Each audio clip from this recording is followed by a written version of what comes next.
आप केवल स्वयं को बदल सकते हो, इसलिए दूसरों को बदलने के चक्कर में अपना समय बर्बाद ना करें। खुद पर लगाया गया समय एक वक्त बाद असर दिखाना शुरू करता है।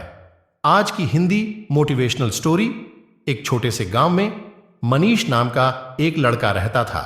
बचपन में ही पिता की मृत्यु हो जाने के कारण परिवार की आर्थिक स्थिति बड़ी दयनीय थी। मनीष की मां कुछ पढ़ी लिखी जरूर थी, लेकिन उतनी पढ़ाई से नौकरी कहां मिलने वाली थी। सो घर घर बर्तन मांजकर और सिलाई बुनाई का काम करके किसी तरह अपने बच्चे को पढ़ा लिखा रही थी।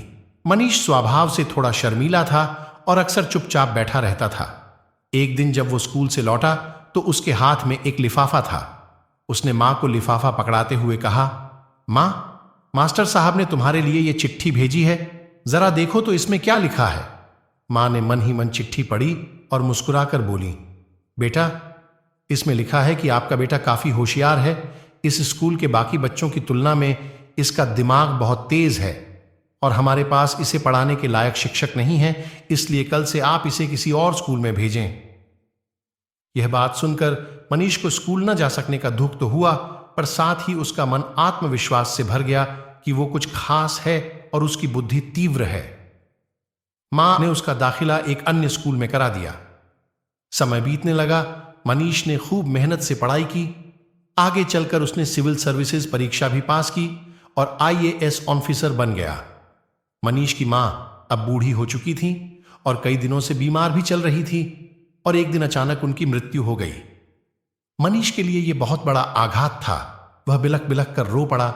उसे समझ नहीं आ रहा था कि अब अपनी मां के बिना वो कैसे जिएगा।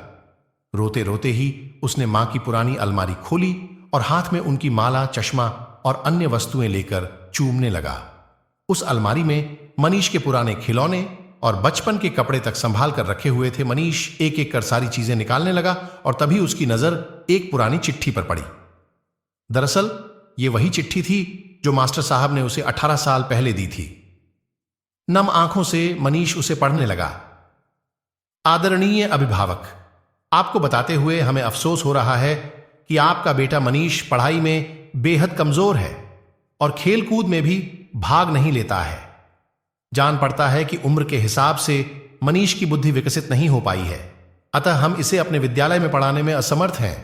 आपसे निवेदन है कि मनीष का दाखिला किसी मंद बुद्धि विद्यालय में कराए अथवा खुद घर पर रखकर इसे पढ़ाए। सादर, प्रिंसिपल। मनीष जानता था कि भले अब उसकी मां इस दुनिया में नहीं रही, पर वो जहां भी रहे उनकी ममता, उनका आशीर्वाद सदा उस पर बना रहेगा। भगवान सभी जगह नहीं हो सकते, इसलिए उसने माएं बनाई। मां से बढ़कर त्याग और तपस्या की मूरत भला और कौन हो सकता है। हम पढ़ लिख लें, बड़े होकर कुछ बन जाएं, इसके लिए वो चुपचाप ना जाने कितनी कुर्बानियां देती है। अपनी जरूरतें मारकर हमारे शौक पूरा करती हैं। यहां तक कि संतान बुरा व्यवहार करे तो भी मां उसका भला ही सोचती है।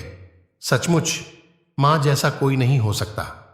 तो दोस्तों, इसी तरह की और मोटिवेशनल स्टोरी देखने के लिए चैनल को सब्सक्राइब कर लें।